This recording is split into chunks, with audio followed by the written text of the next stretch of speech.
I used to think it was kind of cool to be bad at maths. And I think that probably migrated into a form of financial irresponsibility. And by that, I mean that I've had times in my life when I've been skint in a very middle-class way. By middle-class skint, I mean I could always phone home and get a little bit of help. Not like pay off my mortgage kind of help, but, I'm £1,000 shy for my wedding, Dad. I don't know quite how that happened. Can you help me out? That kind of help. Or, I haven't been paid this month. Something's gone wrong at payroll. Or I forgot to invoice. I'm actually not going to be able to meet my rent at the end of the week. Can you help me out until next week when I pay you back? That kind of middle-class skint where there's nowhere. It's not middle-class skint, but it's comfortable family skint, comfortable-ish family skint. I have that. I've had moments in my life when I've got to the checkout at the supermarket and my card's been rejected and I'm standing there with a trolley full of food, which is always embarrassing. I just popped to the car, I've got another one in the glove compartment, and then you run. And you leg it out of the shop at full speed. And that's through bad management. That's not through any particular penury. Very struck whenever we talk about matters financial by how little I know about other people's lives, and in many ways how little they know about anybody else's. And then along comes the budget. Let me get one observation out of the way first. I don't think this constitutes a phone-in, but I mean, it's not that long ago that I opened up the government supporting newspapers, the government propaganda outlets like the Mail and the Express and the Telegraph. And they were telling me that Liz Truss's mini budget, do you remember her? The one with the lettuce and Kwasi Kwarteng? Anyone seen him lately? I read a wonderful article this morning questioning whether or not he's told his wife that he's not Chancellor anymore. Or does he just tour around on the Jubilee line with his sandwiches in a briefcase and then come home pretending that he's had a tough day, stimulating growth and cutting taxes? He's managed to keep his wife away from the news. And she still thinks he's at work. But you remember them, right? It's not that long ago. Like Kwasi Kwarteng, Liz Truss, mini budget, and every paper you opened at the time was telling you this was the future. At last, said the Daily Mail, a true Tory budget. This is the finest budget of my life, said someone in the Daily Telegraph. This is brill, said nobody, but that was the general tone of the headlines. And now today, exactly the same people are writing their analyses, their expert analyses of the budget. Could we just pause for a minute and think about that? Imagine if, do you remember that bloke who turned out for that football club because somebody thought he was somebody's cousin? And he got put on. He was absolutely pants and he got taken off again. It's kind of it's a football legend. And then there was that lovely bloke who was sitting in the foyer at the BBC and someone came in and said a name and he said yes. And he got ushered straight into the studio.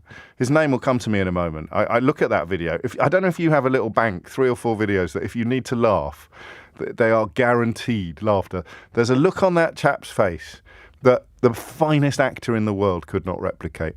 I don't think Ian McKellen or Derek Jacobi or Kenneth Branagh or Emma Thompson or Judi Dench or Judi Dench or Maggie Smith. That's why I said Dench. I was thinking ahead to Maggie Smith. So I thought halfway through that little bit of the show, I haven't mentioned any women yet. Someone's going to have a go. And also, pick the finest actor in the country. I think Judi Dench, Maggie Smith, going to be edging out the blokes quite possibly. But I digress. Guy Goma. So he's sitting in the foyer at the BBC to pick someone up. Oh, he was there for a job interview. And so they said a name. I think it sounded a bit like his. So he put his hand up, came along. And the next thing you know, he is sitting in the studio being asked about Apple Corps' legal action against the record label. Apple Computer's legal action against Apple record label or something like that. And he tries to style it out. He sits there, Guy Goma, and he tries to style it out. And there's this beautiful look. You can see the inner 6-year-old. And the footballer was called Weir. You're right. I think they thought he was George Weir's cousin. You could see his inner 6-year-old, couldn't you? There's a little cheeky smile. There will be a phone-in, but it's the budget, and I'm just trying to postpone it. There's this little cheeky smile on his face where he goes, uh-oh, uh-oh. You look it up, seriously, Guy Goma. If you've never seen it, thank me later.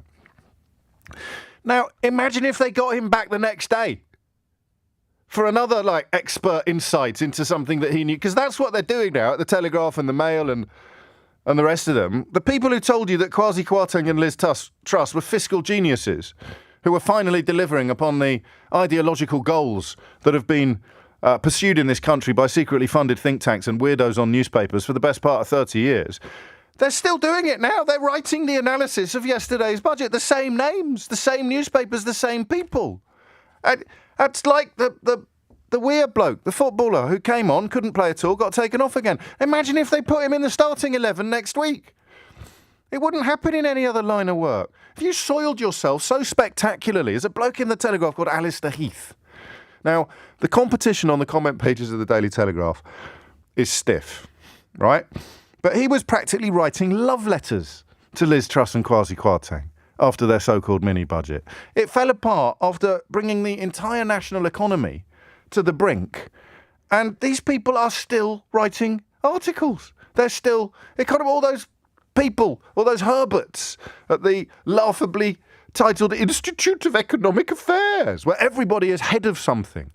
You can't work there unless you're head of something. I don't know how much attention you pay to these people unless they're trying to bring an Ofcom complaint against me and humiliating themselves on the national stage in the most delightful and hilarious fashion. But they're all head of something. Head of babby washing, head of paper clips, head of this, head of that, head of the other. They're still being booked.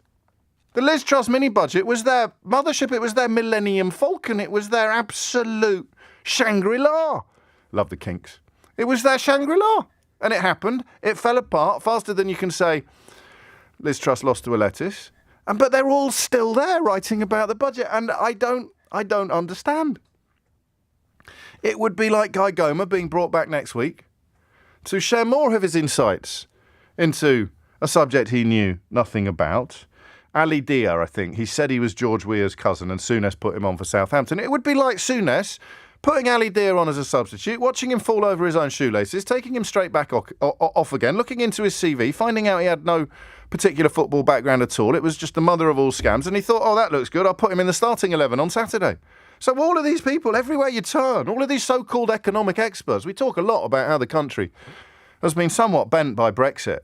And it's bigger than Brexit, isn't it? It's the ecosystem that allowed Brexit to happen. Idiots being treated like experts. Jacob Rees-Mogg being treated like an intellectual. Nadine Dorries being put in the cabinet. All of these things create an environment in which nothing makes sense.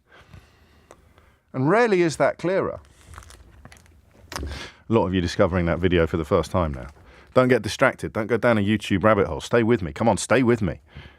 Got to do this together.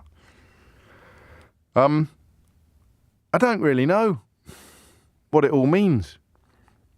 And I can't trust the experts because they told me Liz Truss was a genius. I can't trust the analysis in the newspapers because they told me Kwasi Kwarteng was the future. Look, can I ask you a really silly question? Is that all right?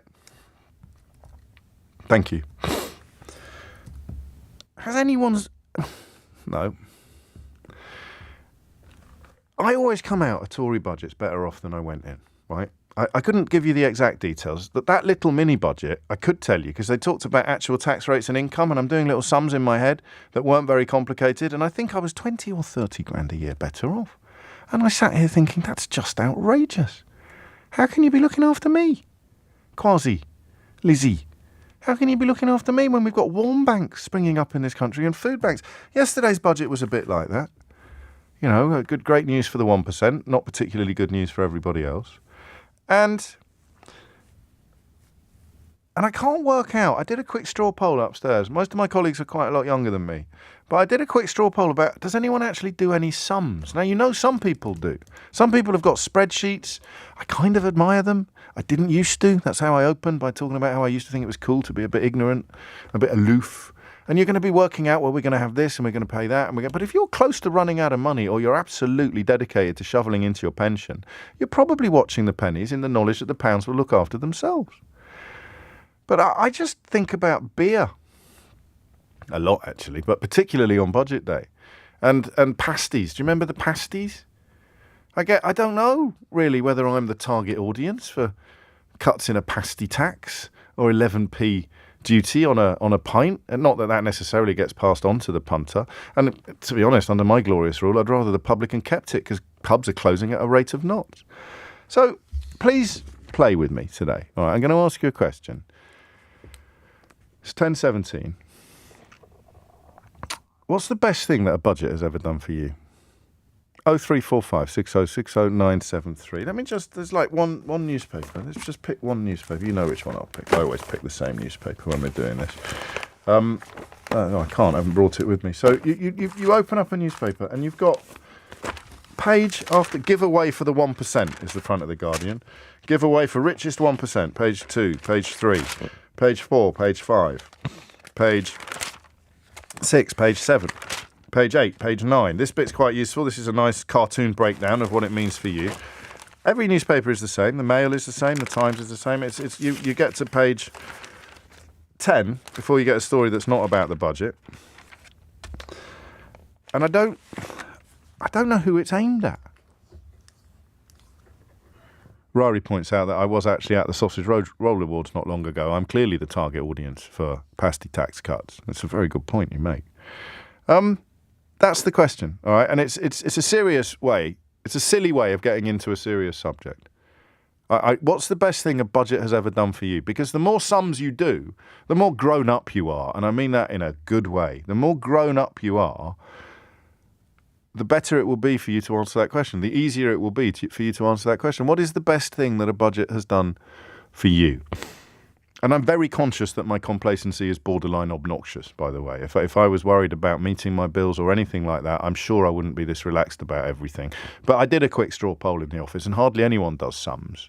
Hardly anyone makes actual calculations. You just wait to see, don't you, what the new cloth looks like, and then or what the new body looks like, and then you cut your cloth accordingly. So what is the best thing that a budget has ever done for you? And you